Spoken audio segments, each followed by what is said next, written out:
Welcome to TVBS Meeting Room, where we tackle global issues with a view from Taiwan. I'm your host, Wenqi Yu. China's President Xi Jinping just visited 3 countries in Europe. Western media coverage said Xi's visit highlighted Europe's divide, with France differing from Serbia's and Hungary's stances on most issues concerning Europe and the world. However, the Chinese media emphasize Europe as an important partner and the need for independence in pursuing win-win, no confrontation ties. Today's guest is co-chair of Asia Society France, Duncan Clark. Duncan is an investor, a global citizen, and an author with decades of experience living and working in Asia and China. We'll ask Duncan to help us dissect France-China relations and beyond. Welcome, Duncan. Thank you for having me. So what is the significance of Xi Jinping's visit to France, and what did both countries get out of this visit? Yeah, it's a good question. I mean, obviously, it's the first visit to Europe in, I think, over 5 years, obviously, since the COVID pandemic. As you just said in the introduction, I think, China wants to showcase its, global initiatives. I mean, Xi Jinping has 3 global initiatives on the different levels. And typically, we hear a lot about China's relations with the global South. Very little, of course, other than the tensions about the US-China relationship. So this is an attempt to show that in Europe, China is able to project its ideas and support trade, because there's a lot of pressure to export, as we know, to Europe. But also, as you said, it's highlighting some differences within the European continent, which may be not by accident of this trip. And from the French perspective, I think President Macron is keen, almost more within the European context, to show that he's taking a leadership role. Perhaps more than even any attempt to gain that much advantage with China. It's a bit of posturing, I think, to show, obviously, with Germany very much internally focused, with a weaker coalition government, with elections coming, etc., and industrial challenges over energy and so on. Germany is not in the forefront that we're sort of used to the last, decades, really. And France sees an opportunity, I think, to position itself here. Yeah, it's always interesting for non-Europeans to watch how different European countries have different diplomatic approach as well as a leadership style, right? So, for this trip, for example, in addition to the France-China bilateral meeting, Xi's visit, obviously, to Paris actually started with a trilateral meeting, which included President of the European Commission, in addition to the French President Macron. And in this trilateral meeting, and Xi was pressured to address China's overcapacity and other trade frictions, as well as China's role in the Ukraine-Russia war. Did the meeting actually result in anything? Because according to a lot of, again, press coverage, it seems like, Europe didn't get anything out of China. Well, it's interesting. I think the best way to think of this is some sort of ballet, that basically, I don't forget, over a year ago, President Macron was one of the first Western leaders to visit China coming out of zero COVID, and did bring along the European Commission chair as well. And why is that? Why did they have to do this together? Well, I think France is careful not to be seen to diverge too much from the sort of European agenda. And of course, European is a collection of many different states, as we saw later visiting Hungary, on a very different flavor for the European Union. But in this case, don't forget also, this was the 60th anniversary of this year is the 60th anniversary of France-China diplomatic relations. Again, President Charles de Gaulle, who had decided almost unilaterally, as he could back then, just to recognize the PRC, was years ahead of many other Western powers. So from a Chinese perspective, that's often mentioned, of course, that France was a pioneer in recognizing the PRC. And, even in trade negotiations and so on, it's often used to sort of justify, French access to the Chinese market, etc. So there was that element of this dynamic. But what I understand is Chairman von der Leyen was only invited quite last minute, even perhaps to the surprise or the consternation of the Chinese, who were thinking this would be more of a bilateral France-China affair. And upon landing, I'm sure they knew a bit before, but it was this program was added. Chancellor Scholz had other engagements to do with, I think, the Baltic states. He couldn't be here. I think the idea would have been to have him here so the three, the France, Germany, and the Commission. But Scholz had visited China just a few weeks earlier, and actually met with Macron just a few days earlier. So again, like a ballet, there's all these moving pieces on stage. It's thank you for sharing that. I mean, it's interesting to know that originally Germany was supposed to be part of this conversation. Then it would have been at least, presented a more united European front, right, That's right, towards China. And clearly, right, I think, the Europeans have a different approach to China compared to the US. But on trade issues, interestingly, right, increasingly we're seeing that Europeans are taking a stronger stance with China as well. So, on EVs, for electronic vehicles, we're seeing that France, imports or used to import a lot of Chinese EVs, but it seems to be grow into a concern now. And why is that? Well, we just saw, since the visit of Xi to Europe, we just saw today, it looks like the 100% tariff slapped on EVs by the United States. There were very few EVs going to the US anyway, because they already had high levels of tariffs. Yeah, but the US is always different from Europe. Correct. Yeah. But there is a relationship in that 100% tariff is a sign to Europe that, if they're discussing, low double-digit tariffs, this may argue for a higher tariff to protect not just on the vehicles themselves, but the whole, vertical integration of these companies. If you look at a company like BYD, all the way upstream from lithium, all the way down through the components of manufacturing, the batteries, of course, essentially they're battery companies making, electronics with batteries on wheels. And then down to even roll-on, roll-off ships, like BYD is building a fleet of roll-on, roll-off ships. So this is an industrial level challenge for Europe. So I guess my question is, this has been going on for a while, but why is it that, at least as an outsider, it seems like all of a sudden, they're changing the policy? And so I guess my question, to the extent that, do you think it's partially pressure coming from the US, or truly sort of, all of a sudden the European market feels that, okay, it's, Chinese low-cost EVs are flooding the market, which is, probably an unfair trade practice from their point of view? Well, yeah, you could say that the same thing, really. The US is reacting to what it sees as, an unfair competition, or a competition that they can't really meet head on. And I think Europe has the same. China is ahead in a number of important technologies, including battery technologies, EV, solar, the list goes on. A professor at Harvard recently was saying, if you believe in green, you believe in red for the next 10 years, because a lot of this environmental technologies and advances are coming from China. Now, should we punish China for its advances, or should we, invest on our side? But then if China has sewed up, supply chains and raw materials, etc., it's very hard. So no, there is real concern. Don't forget, of course, for Germany, and that was why Chancellor Scholz was in China. The German export engine, a lot of it is centered around auto and all the machine tool companies. And so this is a systemic challenge. And we know that Europeans have been a bit slow, frankly, to adopt. We don't see the same level of EV adoption here in Europe that we see in China. If you go to Hainan, or now increasingly the streets of Beijing and Shanghai, you can't hear cars anymore because they're all EVs.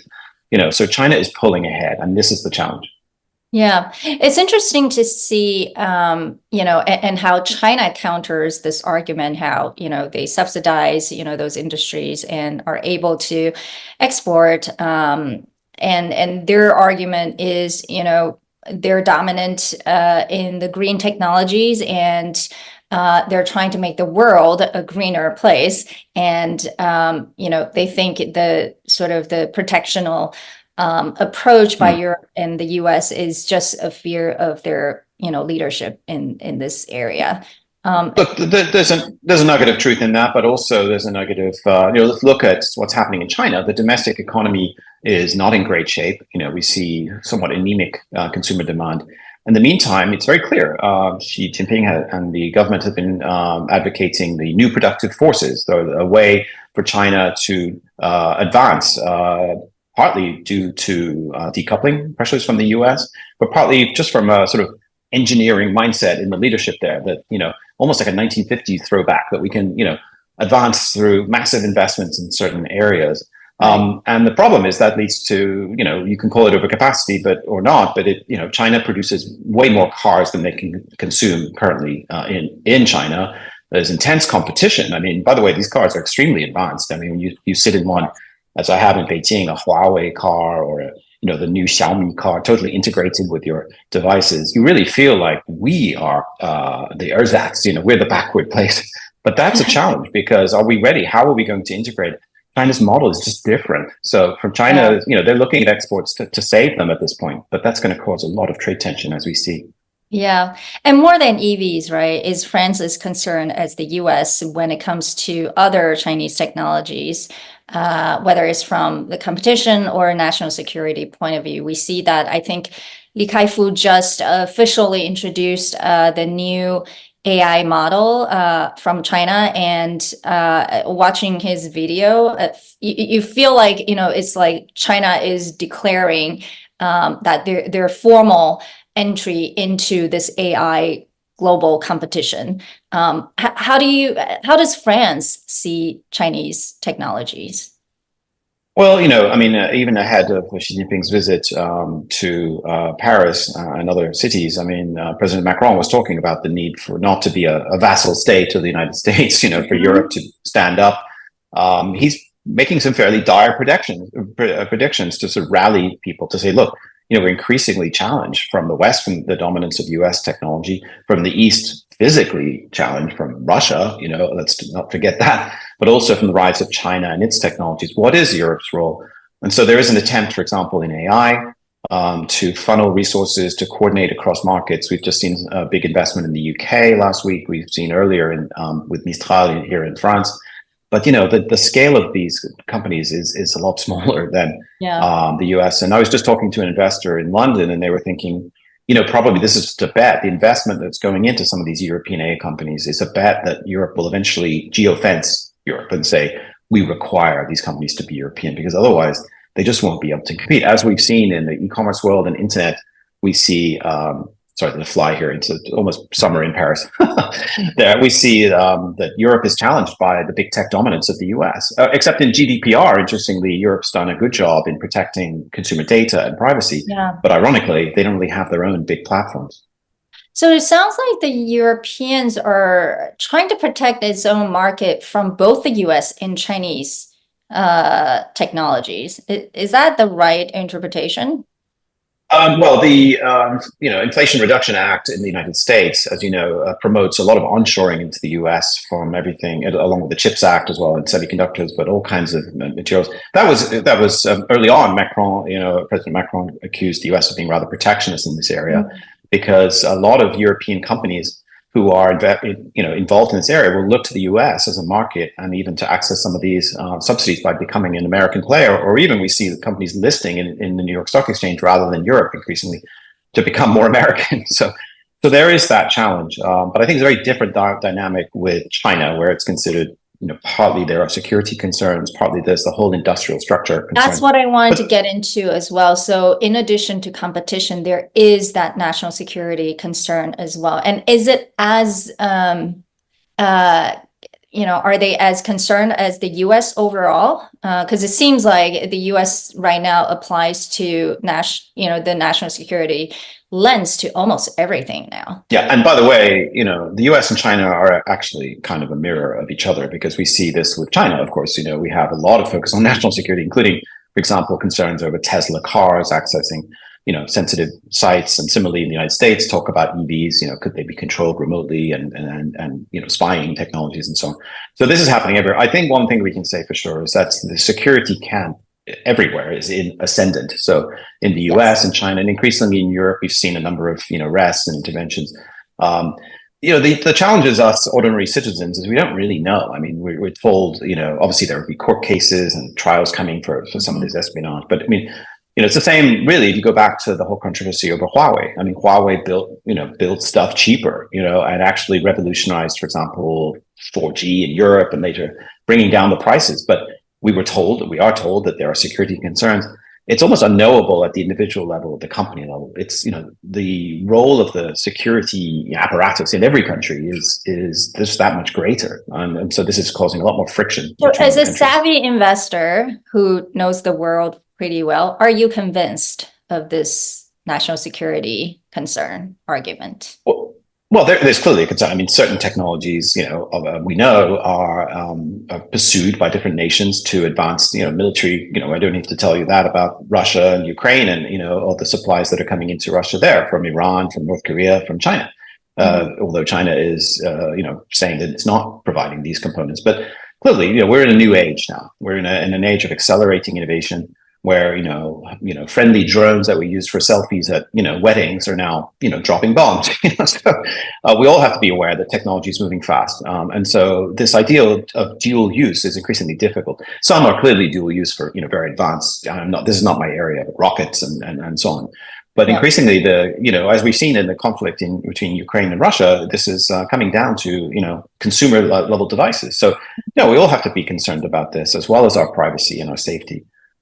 Just as citizens within our own country, this could also be threats from within. We've had, certainly in the UK, there were some drones disturbing commercial air traffic at airports and things like that. So, we're in a new world where technology is more accessible to more people, and therefore there's more concern. But there's also more good that can be done by technology. It's the old argument, technology is a weapon and a tool at the same time.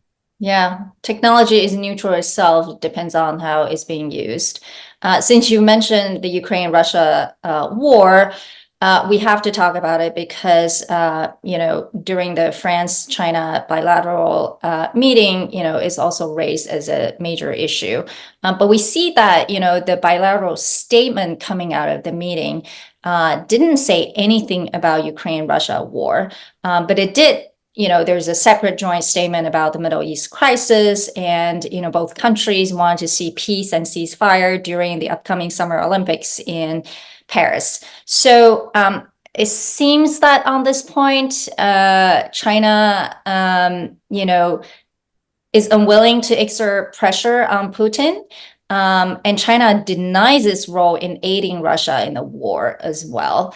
Why is it that Europe still is hopeful that China can play a role, and somehow China is unwilling to cooperate? Well, I mean, I think Europe recognizes the influence that China increasingly has on Russia. One would say that Russia is increasingly losing its autonomy in some areas to China as a major market for its energy exports, but also you saw recently the Russian space program. They're going to be cooperating with Chinese launch pads and so on. So China and Russia are getting more and more integrated, which means more and more leverage if you can apply, in theory, pressure on China. Now, the question is that going to be seen in the public eye or not? Probably not in any public setting.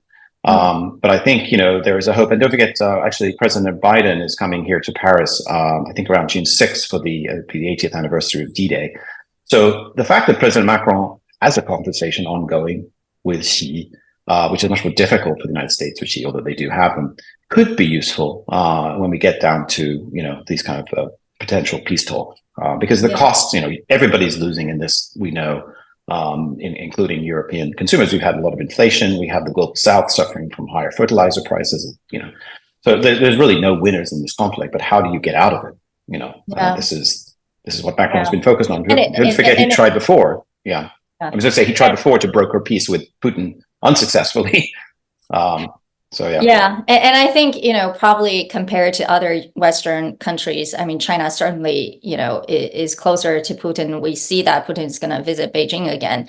Correct. Time in 7 months.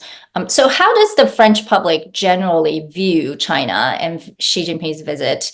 And how has the public perception changed or not, perhaps, about China since the COVID-19 pandemic? Because in the US, the negativity towards China has, pretty much grown significantly over the last few years. And what about French people?